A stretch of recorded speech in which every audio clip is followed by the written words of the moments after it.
Olá, gente, tudo bem? Estamos aqui novamente nessa segunda temporada do nosso programa, podcast Economia Fora do Eixo. E é um prazer voltar à nossa segunda temporada. Nós vamos estar discutindo nessa temporada os 200 anos da independência do Brasil. E esse é um programa que nós fazemos como Rede Jubileu Sul, em parceria com o Grito dos Excluídos e Excluídas e a Sexta Semana Social Brasileira. Então, prazer estar de volta, demos um tempinho aí, passamos umas semanas fora do ar para voltar aí com cara nova e com um novo formato, tá bom? A partir das avaliações, do que a gente escutou. Então, prazer enorme, enorme estar aqui com vocês.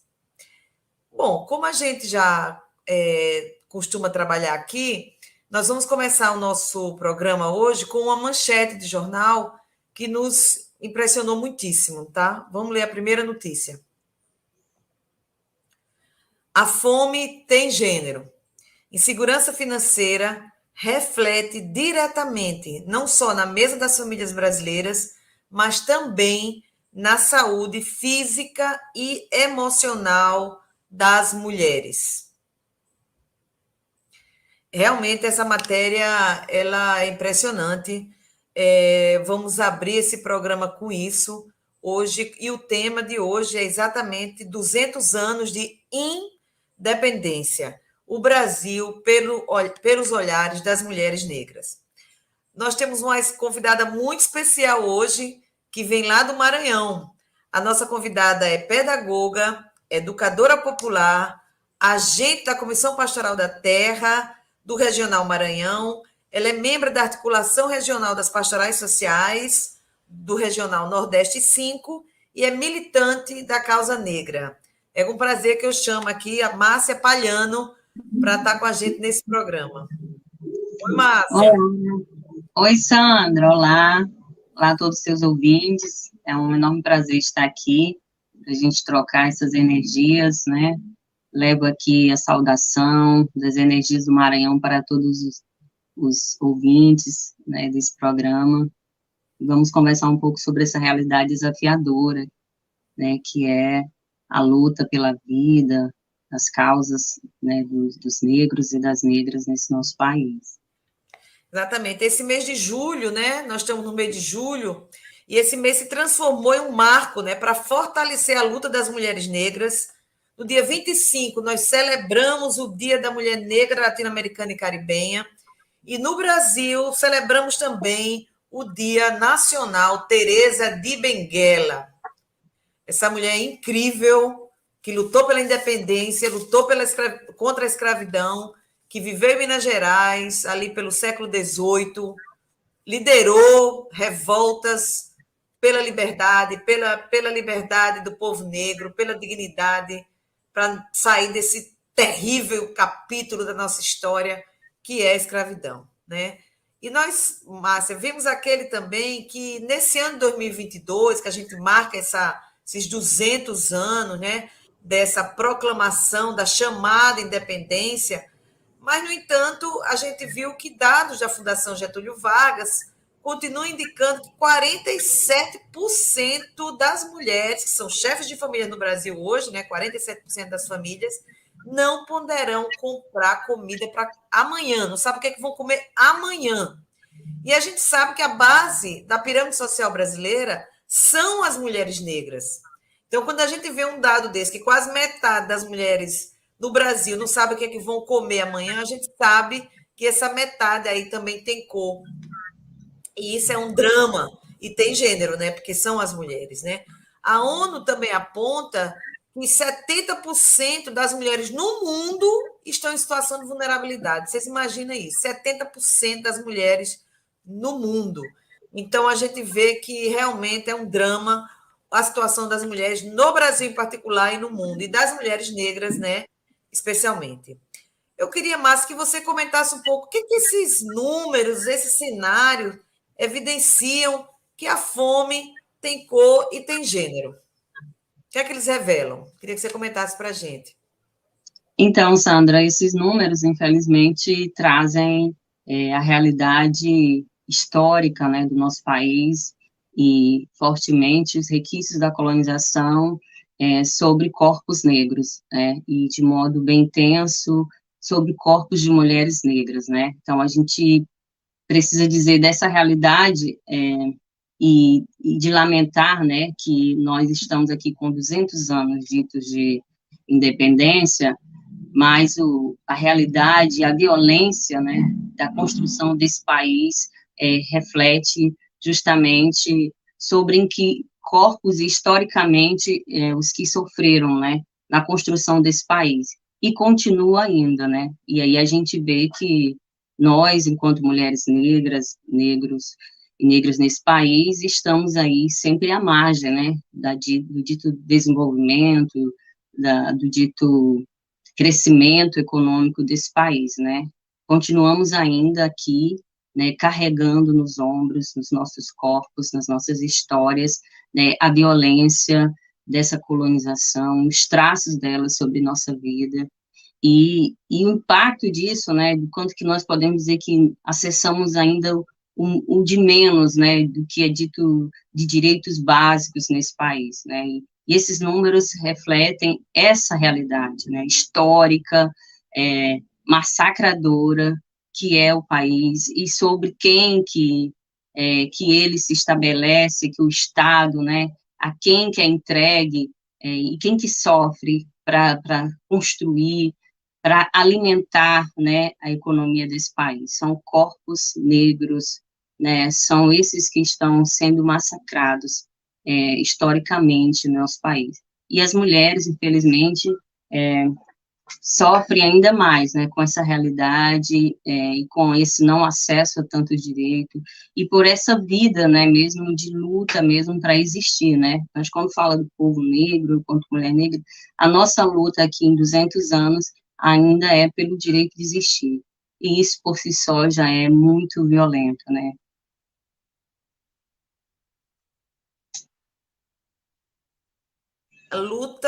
A gente luta, né? Como mulheres, a gente está vendo a situação das coisas que estão acontecendo no Brasil recentemente, né? Médico estuprando uma mulher que estava em cesárea, né? A gente vê estupros como uma cultura do estupro, a gente vê a violência contra as mulheres, o feminicídio. Uma a cada 4 mulheres no Brasil hoje sofre violência, sofre estupro.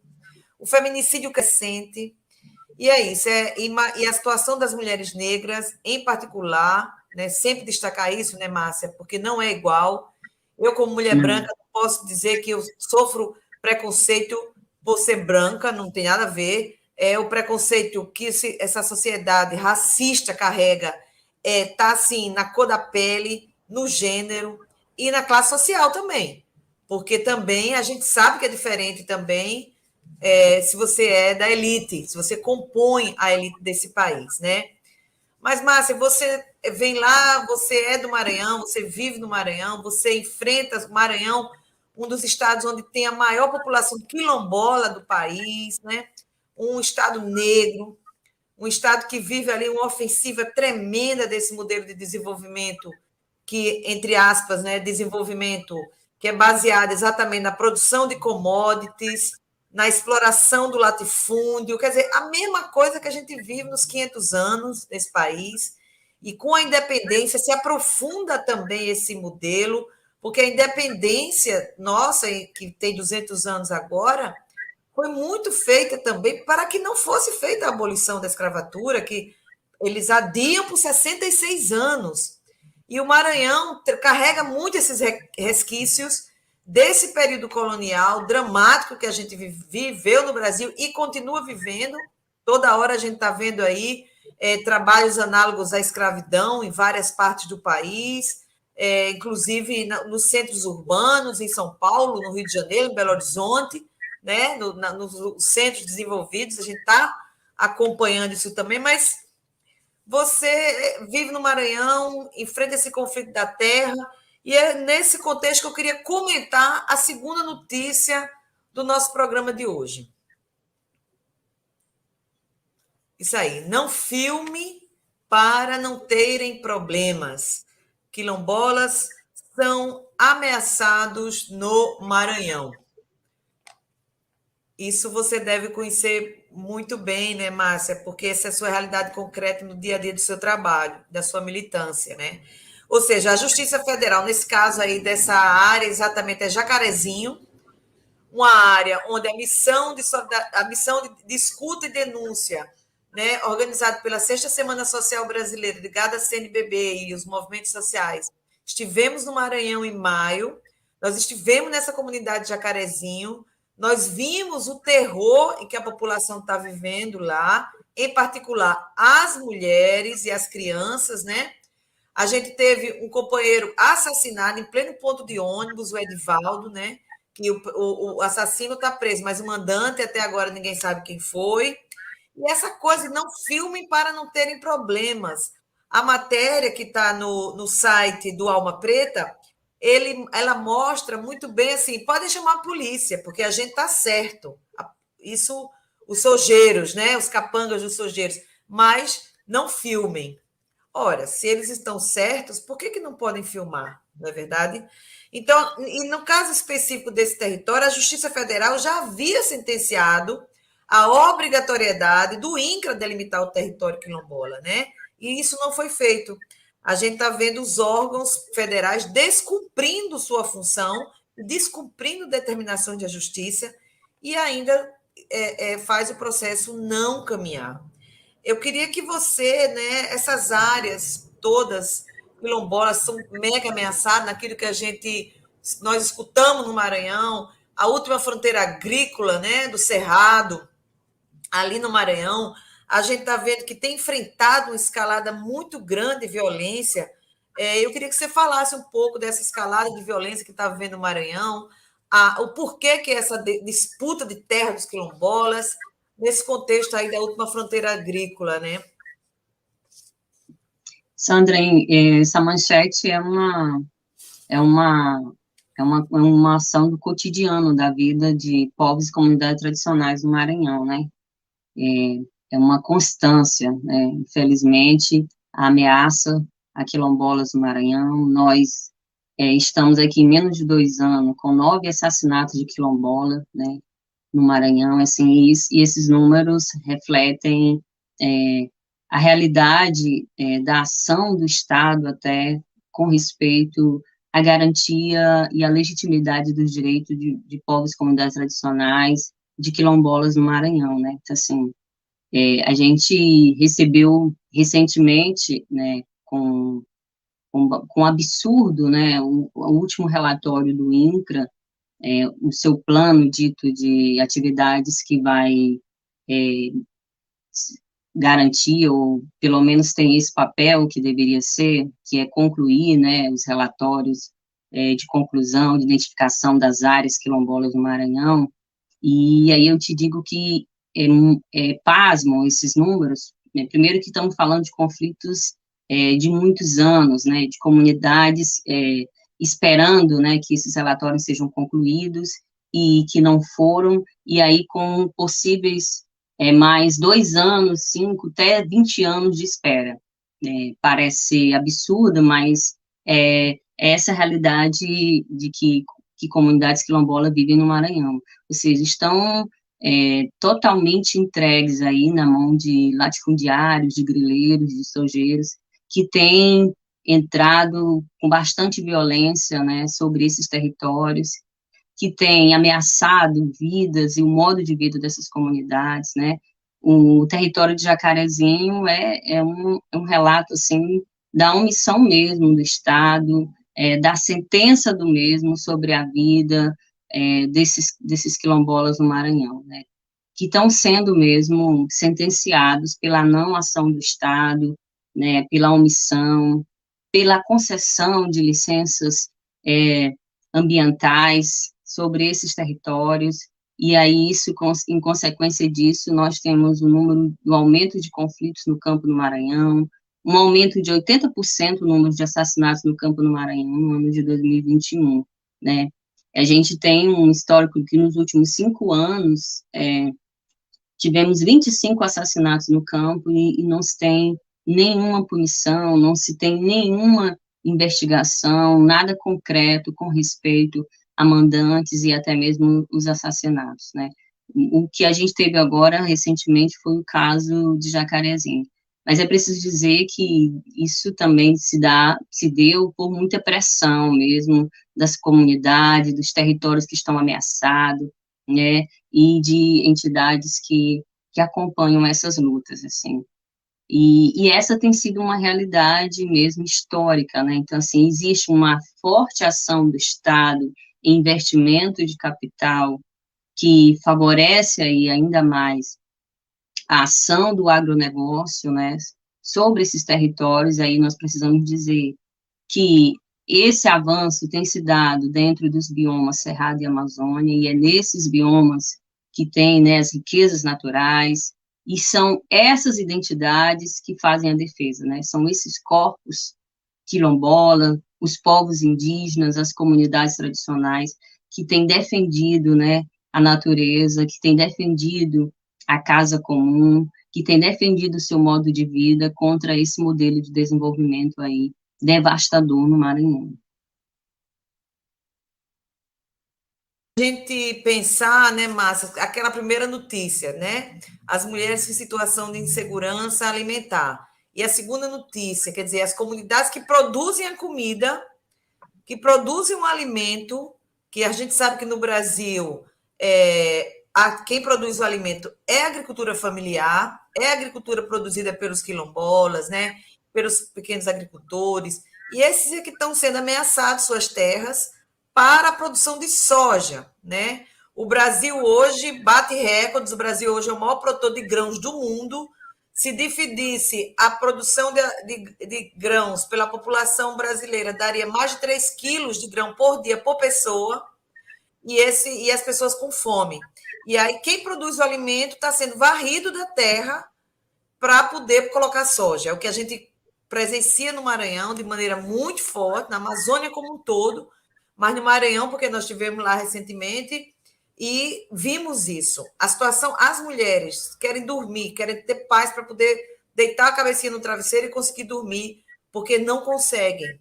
Uma situação dramática. O artigo que eu li na primeira momento do programa fala da saúde psíquica também das mulheres, né? E essa saúde psíquica num ambiente de muita violência, de insegurança, você sabe que a gente ouviu relatos de mulheres que perderam seus maridos na cama, ao lado delas, assassinados. O capanga que entrou na casa e matou o filho na frente dela. Quer dizer, uma situação que não tem palavras para mostrar a nossa indignação, né? E todos esses assassinos impunes, quer dizer, comandantes impunes. É a mesma coisa que acontece aqui no Rio com a Marielle. Hoje é dia 14, hoje são 4 anos e 4 meses do assassinato de Marielle. Até agora, nós não temos o mandante preso. Então, os assassinos presos, mas e o mandante? 4 anos e 4 meses hoje. Todo dia 14 a gente lembra dela, né? Lembra o assassinato dela, mas enfim. E aí a gente vê que é um corpo de uma mulher negra, periférica, né? Favelada, que é assassinado também, né? Feminicídio político. Mas, enfim, eu queria chamar agora um vídeo, nessas novidades agora do programa, né? A gente vai estar sempre chamando algum especialista para falar de um tema, Márcia, que é o tema da feminização da pobreza. A gente, nesses 200 anos, né, vamos bater nessa tecla, 200 anos, a gente não se concretizou ainda, não se concretizou para as mulheres negras, no Brasil, né, o racismo, a misoginia, abrir espaço para o conceito esse que é de feminização da pobreza, né? Vamos ver o que é que esse termo significa? Eu sou Luciane Lacerda, eu sou psicóloga, integrante dos 21 Dias, do Fórum Estadual de Mulheres Negras, da Coalizão Negra por Direitos. E construí a campanha dos 21 Dias de Ativismo contra o Racismo, porque, pensando sobre todos esses aspectos que envolve política, no estrito senso, que envolve as políticas públicas, as mulheres negras estão no centro da pauperização, né? Estão no centro das políticas públicas que não chegam a elas. Então, quando se pensa sobre o que vai, de fato, afetar e dar a tal da independência para essas mulheres, pensar que as mulheres negras têm um mínimo de estudos, né, numa média de 4 a 5 anos de estudo, que favorece a situação da pauperização. Elas têm, em média, o menor salário, que envolve R$ 533, enquanto homens negros estão um pouco acima, né, em 560, as mulheres brancas em 800 e alguma coisa, e os homens brancos a R$ 1.300. Então, essa é a média que mostra o quanto as mulheres negras precisam estarem principalmente afetadas para essa política pública. A feminização da pobreza é também mostrar o quão negro é essa pobreza, é mostrar o quanto que a gente precisa modificar dessa questão, dessa história, favorecendo a ideia de que é necessário, para uma melhora mais democrática dessa população, trabalhar com a questão do saneamento básico para investir que o racismo ambiental não chegue até essas pessoas, que a gente consiga extinguir isso. Pensar que a primeira mulher a morrer de Covid foi uma mulher negra, empregada doméstica, o quanto que já não se viu nesse período mulheres negras conseguindo ser retiradas de lugares análogos à escravidão. A escravidão que marca a nossa história e que a gente precisa eliminar o quanto antes esse tipo de situação. Falar das mulheres negras é pensar que elas são as mais pobres, é pensar que têm o menor acesso à saúde, é pensar que têm o menor acesso a creches, à educação, e quando o Estado resolve retirar, por exemplo, de várias escolas, o ensino noturno, é onde atinge principalmente as mulheres negras, que param de estudar e vão trabalhar ou vão cuidar de algum ente familiar. São elas as principais pessoas que são afetadas nesse tipo de questão retrógrada que a gente está tendo. E a gente precisa radicalmente modificar esse olhar, não deixando de identificar que tudo isso é uma questão de classe, é uma questão de gênero, mas principalmente é uma questão das identidades raciais. E a gente precisa, de fato, modificar isso. Né? Precisamos modificar isso, né? No Nó de Jubileu a gente diz que é dívida social, ou seja, ela colocou vários elementos aí, né? Desde a renda, né? A renda da mulher negra comparado com do homem branco, por exemplo, é menos da metade, né? Os dados que ela apresentou ali, a questão do acesso à creche, do acesso à saúde, né? A questão da violência no parto, que é notório também, conhecida a violência sobre os corpos negros, também das mulheres negras, e a gente chama tudo isso assim de uma maneira mais para trabalhar, vamos dizer assim, o economês de dívida social, né?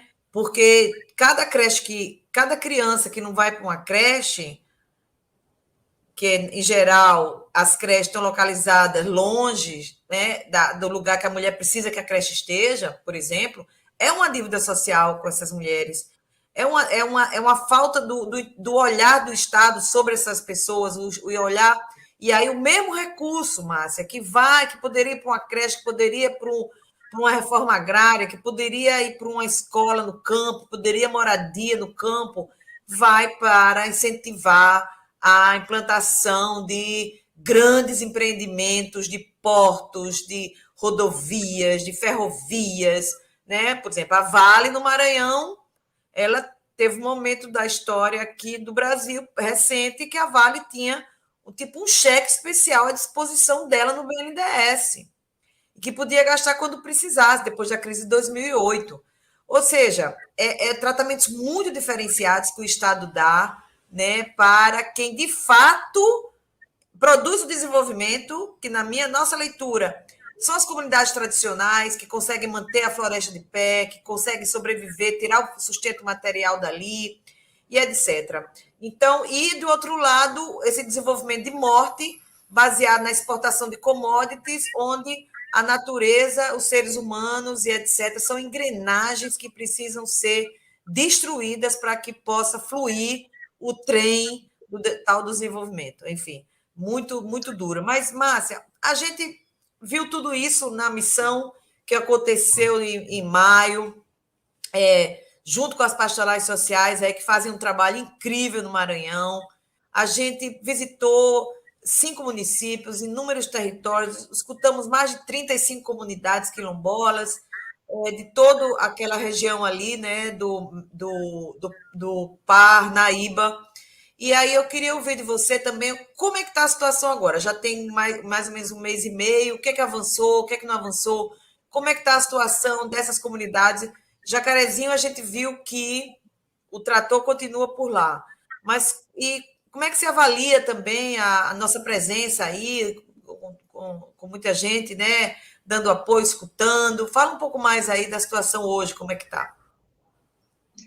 Então, Sandra, a missão, né, eu acho que ela teve um papel muito importante na possibilidade de poder colocar para fora, né, para além dos espaços do Estado, essa realidade no campo do Maranhão, né?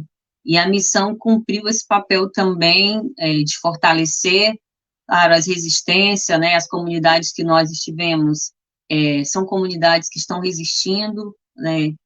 E aí a gente precisa dizer, assim, que quando a gente fala desse desenvolvimento, né, e aí é preciso dizer que corpos que estão sendo entregues, né, para que o Estado do Maranhão se desenvolva, né, e são esses corpos, são essas identidades que estão defendendo, né, a natureza, que estão defendendo o seu modo de vida, e que estão defendendo uma economia que não mercantilize a terra, mas que também não mercantilize seus corpos, né, que a terra não seja financiarizada como está sendo, né, para o agronegócio. Eu acho que a missão veio com esse papel de dizer, né, quem é que está sendo impactado aí por esses ditos projetos de desenvolvimento pelo agronegócio no Maranhão. Eu acho que uma primeira coisa que a gente precisa dizer também, e quem são esses corpos que estão resistindo, né, a esse modelo. E, assim, a gente precisa dizer que a missão também veio com esse papel de ajudar, dar incidência a essas lutas. Eu acho que teve uma grande incidência nesse sentido, né, ela repercutiu bastante a vinda da missão da Sexta Semana Social Brasileira no Maranhão, e por que ela veio no Maranhão, né? Ela veio no Maranhão porque esse cenário de morte, né, de morte no campo, né, de denúncia também, veio também com esse papel de cumprir essa denúncia, e contribuiu muito, né, assim, depois disso podemos dizer que se teve algumas mexidas por parte dos órgãos estatais, enfim, mas veio também, eu acho que de forte, né, o nosso compromisso, né, enquanto pastorais de fronteira, nessas trincheiras, junto com essas lutas, né, de fortalecer ainda mais a resistência do campo e da defesa da vida em primeiro lugar, né, que quando se fala que se quer investir no Estado, que se investe, mas que está matando o seu povo, isso precisa ser dito, isso precisa ser denunciado, né? Isso precisa ser propagado, isso precisa ser ouvido e visto, né, por quem acha ou acredita que estamos num grande desenvolvimento, né? A que custo, precisa se dizer isso, a que custo esse desenvolvimento tem levado, né? Então, tem custado vidas, né? tem custado toda a riqueza do meio ambiente desse estado do Maranhão. E a missão veio nos ajudar, né, nesses gritos, trazer esses gritos, ecoar esses gritos de resistências no campo do Maranhão. Muito obrigada, Márcia. Realmente, eu acho que o seu olhar, né, sobre esse processo é um olhar muito de quem está realmente ali na frente, na fronteira das lutas ali do povo negro, do povo lutador do Maranhão. Porque isso a gente viu e viu com muita força.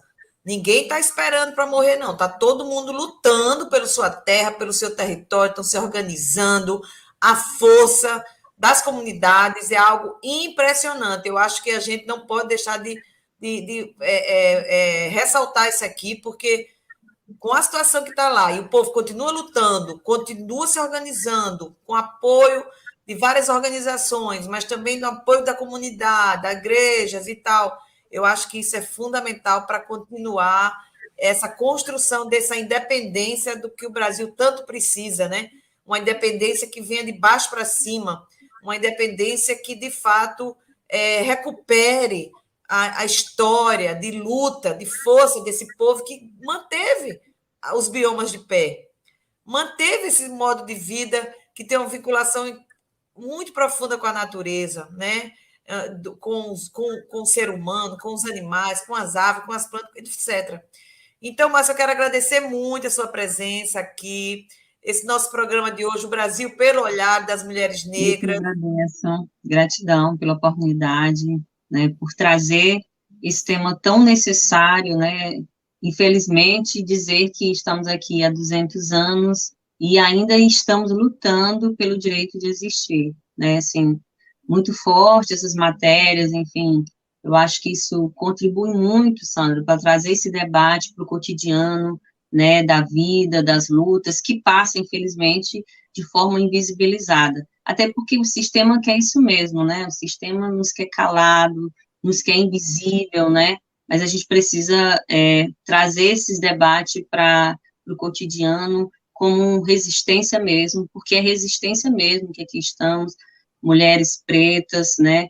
E pretos nesse nosso país, né? Para dizer que o que alimenta, o que eles dizem ser desenvolvimento, para a gente é morte, e a gente precisa lutar contra toda forma de sistema que nos entregue, que nos mate, né, e que destrua o modo de vida.